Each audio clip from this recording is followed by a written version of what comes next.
Hello. आज फेरि अस्ति मैले एउटा भिडियो बनाएको थिएँ नि हामीहरूको बसाइसराईको। आज चाहिँ हामीहरू फाइनली बसाइसराई भइरहेछौँ। धेरै दिनको पर्खाएपछि लगभग 3-4 दिन भनौँ। अब यहाँ चाहिँ सबै घर खाली खाली छ। अब यो घर चाहिँ अब फेरि रेनोभेट गर्ने रे हाम्रो बसले चाहिँ। अनि अब चाहिँ यो घर चाहिँ पुरै खाली भइसक्यो।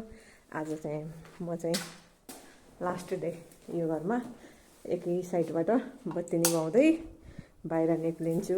अनि आफ्नो नयाँ घरमा, अब आफ्नो घर त होइन भनौँ, यहाँ बसुन्जेलसम्म जहाँ बसे त्यही घर भन्छन् हाम्रो नेपालमा चाहिँ। अब हाम्रो लागि यही घर थियो। अब यो सारेर अब चाहिँ फाइनली यो साइकल चाहिँ एउटा बाँकी, म चाहिँ सामानमा पुगाएर फेरि यो साइकल लिनुको लागि आएको।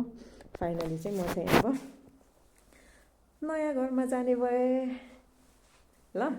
बाँकी चाहिँ अब मैले नयाँ घरको हालत देखाउँछु कस्तो गरेको छ भद्रगोल। उता चाहिँ अस्ति यहाँको भद्रगोल त हेर्नु नै भयो। आज अघि चाहिँ मैले हजुरलाई अब हामी घर नयाँ घर छरेको भने अब यसमा अहिले लाइटले गर्दा राति छ, लाइट छैन यहाँनिर।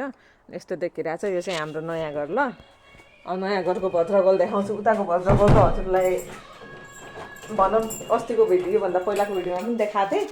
अनि अब आज चाहिँ त्यतिकै उ थियो। यो चाहिँ हाम्रो वासरुम, अनि यता चाहिँ हाम्रो किचन छ। यो चाहिँ धेरै सानो छ। उताको घर चाहिँ मजाको थियो, यो चाहिँ सानो छ। यो चाहिँ किचनको भद्रगोल हेर्नुहोस् यहाँ। अब यहाँ एकातिर खाना पाकिरहेको छ, एकातिरमा नाचगान भइरहेको उहाँ। यतिको रमाइलो त गर्नु पऱ्यो। नेपाली भइसकेपछि यहाँ सामान मिलाउनु छैन, खाना बन्नु छैन। उहाँ मेरो बहिनी, उहाँ हेर्नु है। अहिले थाहा पायो भने चाहिँ मार्छु, म चाहिँ लुकेर बनाउँछु ल। यता त उसको ध्यान छैन। लु हेर्नु ल उता लु।